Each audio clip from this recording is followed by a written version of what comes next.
অজ্ঞান তিমিরান্ধস্য জ্ঞানাঞ্জন শলাকয়া চক্ষুরুন্মিলিतं येन তস্मै শ্রীগুরুবে নমঃ।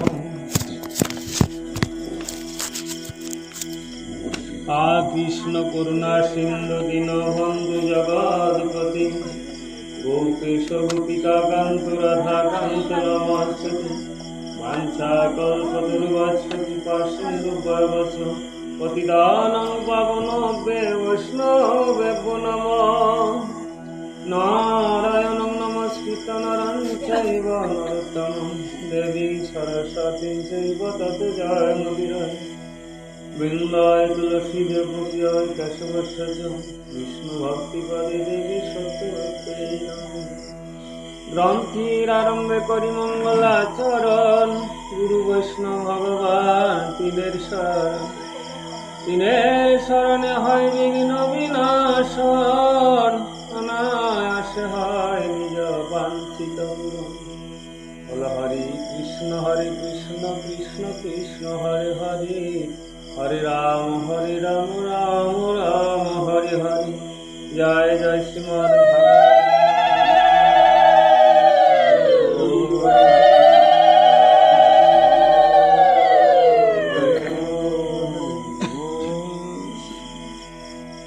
গোপীদিগের বিলাপ।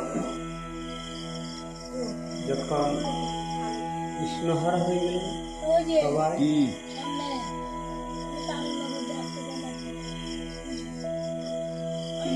তখন সব গোপীরা একত্রিত হয়ে বিলাপ আরম্ভ করল। কৃষ্ণ হে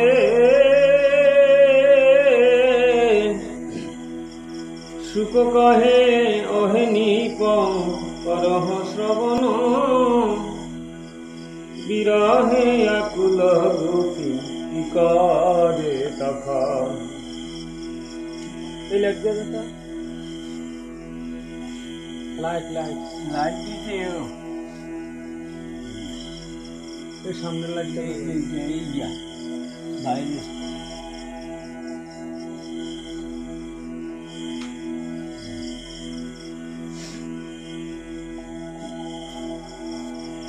কাঁদিয়া সকলে গিয়া যমুনার ধারে হরি গুণ গান তারা করে বারে বারে। বলে কোথায় গোপীনাথ জীবনের ধন গোপী মনোহর হরি জগৎ কারণ।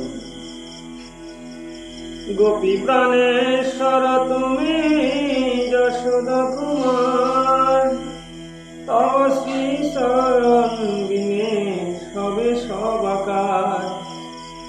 ভক্তগণ তব পদ সেবে অনুখ কমলা সেবিত পদ সর্বসুলভ। আদর্শনি চন্দ্রানন আকুল অন্তর কৃপা করি গোপী গণে বাঁচাও সতর। একবার চন্দ্রানন দেখাও সবারই নতুবা গোপিকা প্রাণ রহে কি প্রকারে। না হেরিয় সাদ মুখ দেখি শূন্যময় অন্ধকারময় সব দর্শন হয়। গোপিকা সকলে হেরি বদন তোমার অন্যে নাই জানে গোপী কহে গুণাধার। কেমন বাসিব মোরা তোমার বিহনে অবলা কামিনী কুলে বদিলে জীবনে। বিনামূল্যে কৃতদাসী সকলে তোমার তার প্রতিফলে কি কহে গুণাধার। এই হইতে মরণ ভালো জানিল নিশ্চয় এতেক যন্ত্রণায় সহ্য নাহি হয়। ওহে প্রাণ কৃষ্ণ কি কব তোমারে বিষম বিপদ হইতে বাঁচাও সবারি কালী দমন করি মোদের কারণ, সর্পভয় হইতে রক্ষা করুণারায়ণ। দুরাত্মা রাক্ষস হইতে রাখো কতবার, তুমি বিশ্বাসুরে হরি করিলে সংহার। তাহাতে বাঁচিল যত ব্রজবাসীগণ, এই রূপে কতবার রাখিলে জীবন।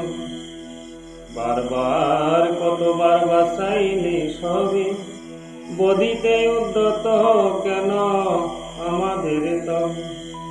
বদিতে বাসনা যদি ছিল হে অন্তরে, কেন রেখেছিল এত বিপদ সাগর। আগে যদি সেই বিপদে হইত মরণ, তাহলে কি গোপীদের দহিত জীবন। উমায়া দর্শনে প্রাণ দহে অনিবার, না হয় মরণ তাহে যন্ত্রণা যে সার। নিবেদন করি তবে শুনো প্রাণপতি, যশোদা তনয় তুমি অখিলের গতি। জগতের সার বস্তু তব শ্রী চরণ, তুমি সবাকার সার সবার জীবন। কমলা সেবিত পদয় তুল ধরায়, হরিতে অবনি ভারাইলে হেতায়। সৃষ্টি রক্ষা হেতু ব্রহ্মা ও পদ সেবিল, তাই যদুকুলে তব জন্ম হইল। চরণ কমলে তবলে যে লয় শরণ, নিশ্চয় ভব ভয় তার নিবারণ। তব পাদ পদ্মনাথ যে করে আশ্রয়, ভবে তার কোনো ভয় তবু নাহি রয়। অহেকান্ত সেই পদে মোরা সর্বজন, আমাদের প্রতি তবে কেন বিড়ম্বন। কামনলে মোরা হই উত্তপ্ত এখন, সুশীতল করি স্পর্শে করণীবার। ব্রজ দুঃখ হর হরি ওহে প্রাণেশ্বর, চারু চন্দ্রানন তাহে দেখিতে সুন্দর। অতএব কর দয়া তব দাসী গণে, তব চারু চন্দ্রানন দেখিব এক্ষণে। কি কহিব প্রাণকান্ত ওহে দয়াময়, তব পদে সদারত সেই গোপীচয়। যেই পদলক্ষ্মী সদা রাখে বক্ষে ধীরে, যেই শরণ রাখ হরি ফণিরাজের শিরে। সেই শরণ গোপীর হৃদে করহে অর্পণ, তব সে মদনান হবে নির্বাপন। নতুবা শীতল বল কি প্রকারে হয়, অবলা হৃদয়ে জ্বালা আর কত সয়। আর শুন প্রাণ ধন করি নিবেদন, ব্রজ গোপিকার হরি তুমি যে জীবন। সুমধুর বাক্যে করো সবারই আশা, ধরেছি জীবন মাত্র করিত বয়াস। তব দাসী হয় মোরা যত ব্রজ নারী, মদনে মোহিত সবে শুন বংশীধারী। মনে আশা থাকে যদি রাখিতে জীবন, কহ বাক্য সুদাময় শ্রীনন্দনন্দন। কর বাক্য সুদা দান প্রাণ রহে তবে, নতুবা মরিবে নাদ গোপিনীরা সবে। এখনো যে আছে প্রাণ হে প্রাণেশ্বর, তব দর্শন আসে হে গুণাকর। তাপিত গণের যাহা জীবন কারণ, যাহার প্রশংসা করে যত কবিজন। শ্রবণ করিলে যাহা সদায় শুভ হয়, তাপদগ্ধ প্রাণী যাহা স্নিগ্ধ অতিশয়। তো সেই তব কথামৃত যে বা করে পান, এই জগতে হয় সে অতি পুণ্যবান। মোরা গৃহে থাকি না তব ধ্যানে রত, চিরমণি অসর নিশ্চিন্তিন যে কত। তুমি না তুজে সংকেতে বাঁশি বাজাইলে, তাহাতে গোপিকার চিত্ত হরণ করিলে। তাই হল সবাকার চঞ্চল হৃদয়, তুমি হে কপট অতীব নিধয়। একবার তব পদ করিয়া স্পর্শন, লবে নয় অমৃত রাশি শুন প্রাণধন। তা হইতে লোভিত চিত্ত হে ব্রজমোহন, তাহাতে মনে ক্ষোভ জন্মিল এখন। ওহে হরি তোমার কি কব মোরা যে আর, মুখে নাই বাক্য স্বরে সবে সবাকার। ব্রজ হইতে বৃন্দাবনে গোসারণে যাও, লয়ে যত শিশু দলে গোঠ পানে ধাও। তখন না হেরি তব ও শশী বদন, তিলে শত যুগ মনে হইত তখন। কি আর কহিব হরি বাক্য নাই স্বরে, কহিতে সে কথা না আখি জল ঝরে। গোসারণে যাবে তুমি করিতে গমন, চরণ কমলে হইত কুশের গাতন। তাহা সরি মনে দুঃখ হইত উদয়, ইয়ার কহিব নাথ কহে দয়াময়। ব্রজের সবার তুমি হও প্রাণদন, গুট হইতে ঘরে যবে কর আগমন। তব দর্শন হেতু গোপিনী সকলে, তব মুখ হেরি গিয়া মোরা কৌতূহলে। কুন্তলে আবৃত হইত অসাদ বদন, ধুলাইয়া আচ্ছন্ন দেহ লয়ে সখাগণ। খেলিতে খেলিতে গৃহে আসিতে যখন, দর্শনে আনন্দিত হইত গোপীগণ। যে আনন্দ পেনু না তো কেমনে কহিব, কামিনী হইয়া দুঃখ কতই সহিব। গোপী মনোহরা হরি গোপিকা জীবন, তব পাদ পদ্মে প্রাণ করেছি অর্পণ। লক্ষ্মীর সেবিত পদ করেছে ধরায়, কত ভাগ্যবতী ধরা কহনে না যায়। কত পুণ্যবতী কত তপয়া চরিল, নতুবা পঙ্কজ পদ কি রূপে পাইল। ব্রজ কুল নারী গণে করণতি দান, সুবদূর কর হরি করিবাসী গান। হইবে সকলে শান্ত পে মুখামৃত, গোপীদের দুঃখ যত হবে বিধুরিত।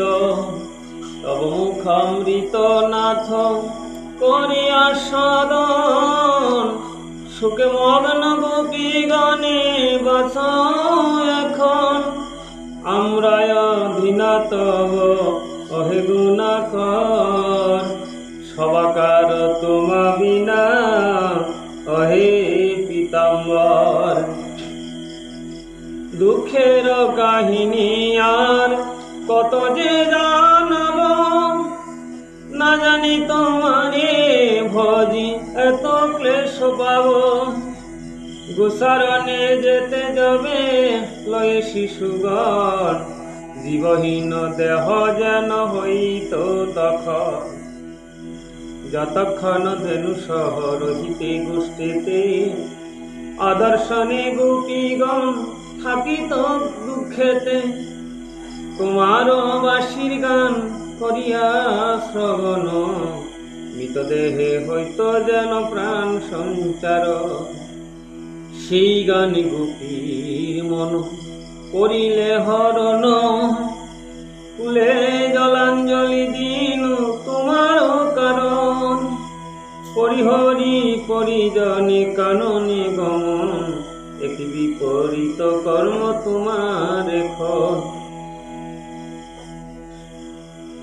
এই ঘোর নিশীতে এই কুলবধূ দলে একাকিনী রেখে নাথ অন্তহিত হলে, একাকিনী রেখে বনে অন্তহিত হল। আমাদের সহকর সততা এখন একই বিপরীত কার্য ধূত আচরণ। হাসি হাসি সবাকার মন করি চুরি, পলাইলে কোথায় এবে অহে দুষ্ট হরি। ব্রজবাসী গণে তুমি অহে গুণাধার, কত শত বিপদেতে করিলে উদ্ধার। গোপনীয় নহে তাহা জগৎ মা জানে, কেন করি তাক তুমি করিলে সবার। তোমার বেণুর রং করিয়া শ্রবণ, ছুটিয়া আসিনু মোরা যত গোপীগণ। লাজ মান সব আজি করি পরিহার, পাগলিনী সম আসি নিকটে তোমার। পরিত্যাগ করি যত স্বজন বান্ধব, তোমার নিকটে মোরা আসিনু মাধব। তোমার লাগিয়া যারা উন্মাদিনী হায়, তাদের হাতে দিলে তুমি নিষ্ঠুর হৃদয়। হে প্রিয় অখিলপতি জগতের ভূপ, তব আবির্ভাব সদা মঙ্গল স্বরূপ। অহে গুণময় হে সারসলনা, শুভ দৃষ্টি করি রাখো যত ভোজাঙ্গন। তোমাতে সবার মন জানো দয়াময়, ছলনায় কিবা তব প্রয়োজন হয়। এখনো জীবন রাখো দিয়া দর্শন, ইয়ার কহিব হরি নাশরি বচন। ভাবিয়া আকুল সব চঞ্চল হৃদয়, কেমনি রহিবে প্রাণ হয়ে। ভাবিয়া আকুল সব হৃদয় চঞ্চল, কেমনি রহিবে প্রাণ হয়েছে বিকল। কণ্ঠ শুষ্ক হল নাদ কাঁদিতে কাঁদিতে, অবশ হয়েছে অঙ্গ না পারি চলিতে। এত কহি গোপী যত হয় চেতন, গোপিকার বিলাপ শুনো সুবোধ রসন। জয় জয় শ্রীমদ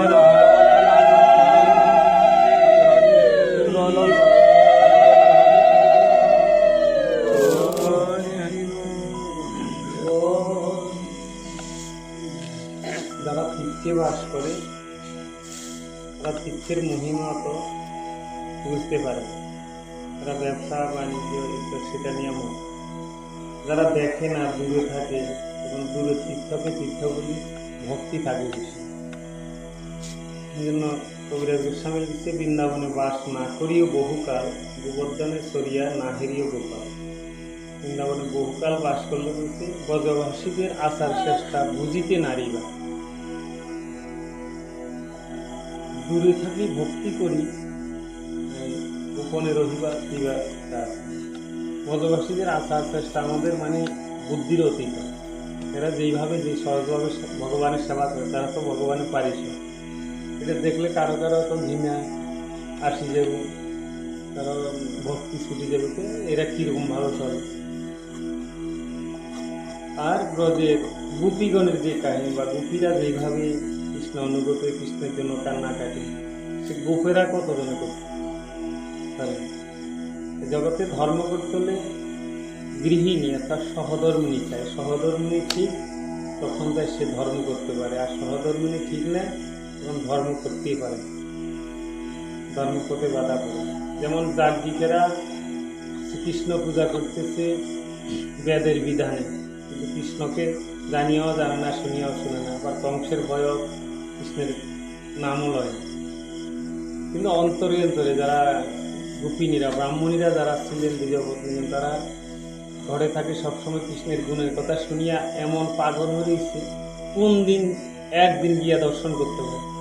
তো তারা একদিন দর্শন করিয়ে তাদের সিদ্ধি লাভ হয়। তারপরে সেই রমণীগণকে দর্শন বা স্পর্শন করিয়া তখন সেই ব্রাহ্মণগণ আবার ধন্য হয় যে এতদিন আমরা যাগযজ্ঞ করি কিছু পাইলাম না, ভক্তিতে পাইল অবলাদন। কোনো কোনো ব্রাহ্মণী স্বামীর কর্তৃক বাধাপ্রাপ্ত হয়ে এখানে তার মাইক দেহ চলিয়া পড়িয়াছিল, যে আরেক দেহে গিয়া কৃষ্ণের দর্শন করি, মানে এই দেহ শেষ, প্রাণে চলে গেছে, স্বামী বাধা দিতে যাইতে পারে না,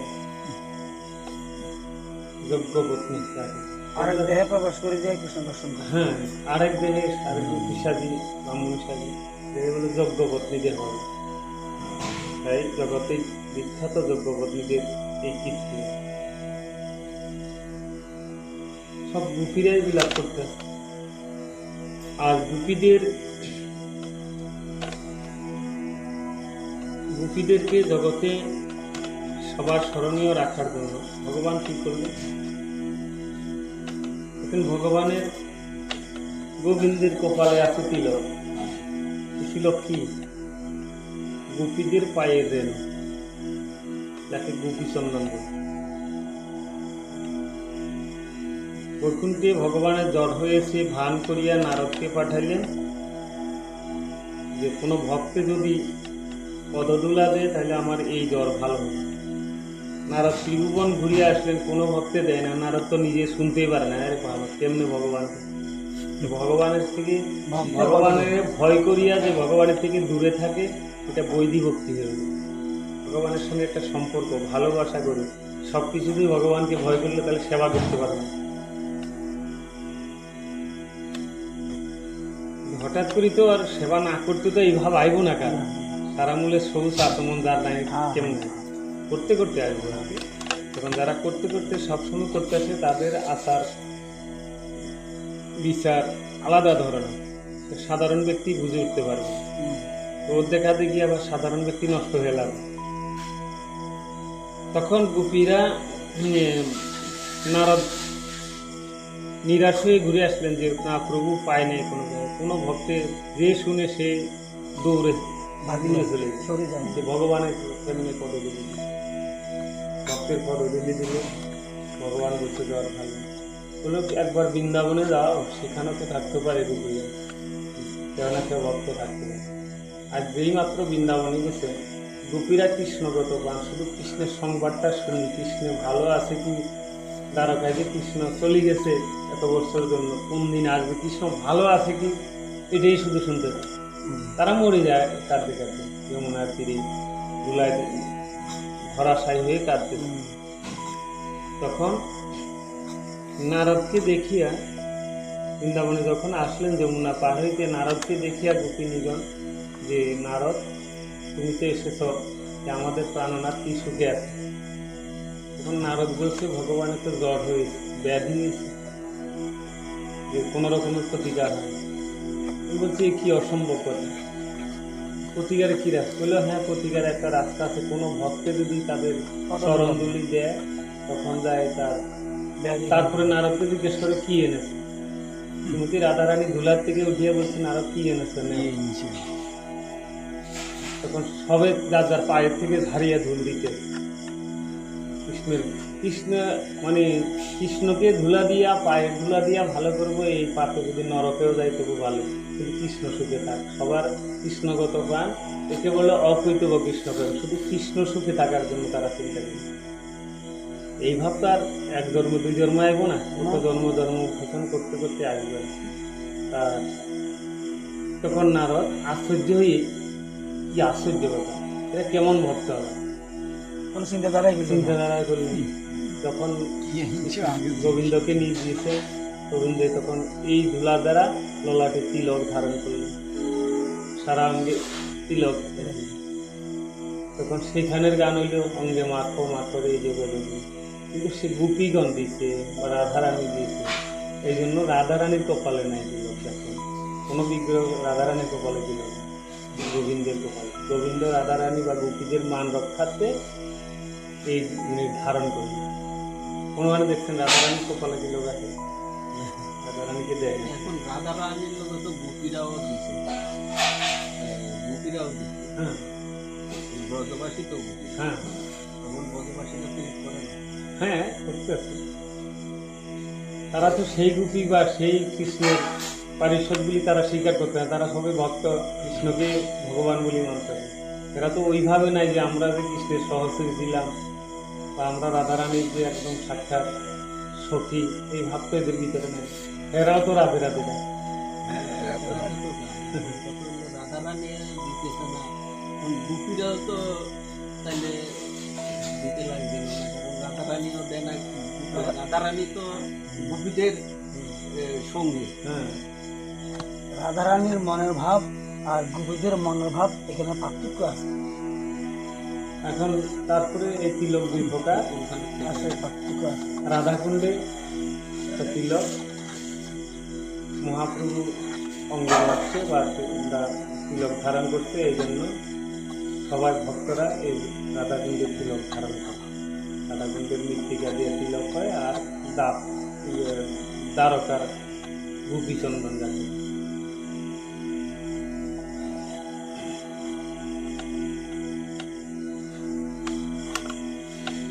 হরিনামধ্বরি কর শরণ, যাতে তুলসনা সহায় সর্বক্ষণ, সর্বপাপী মুক্ত হয় হরিনাম বলে, জমের দিয়া সে পাপি যায় সুখে চলে।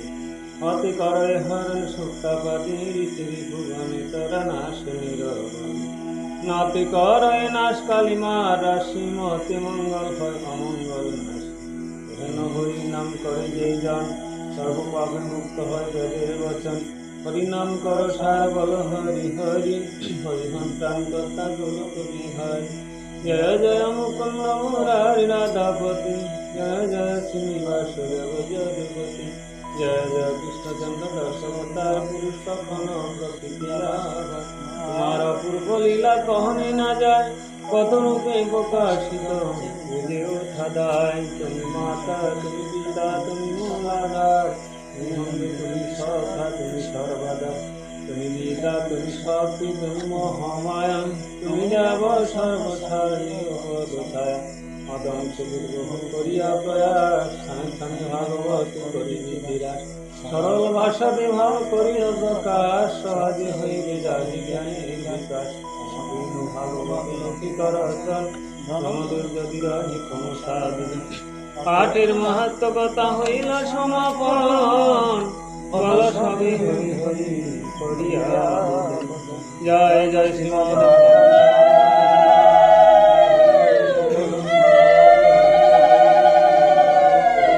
জয় জয় রাধা দামোদর নাম হরি হরি বল।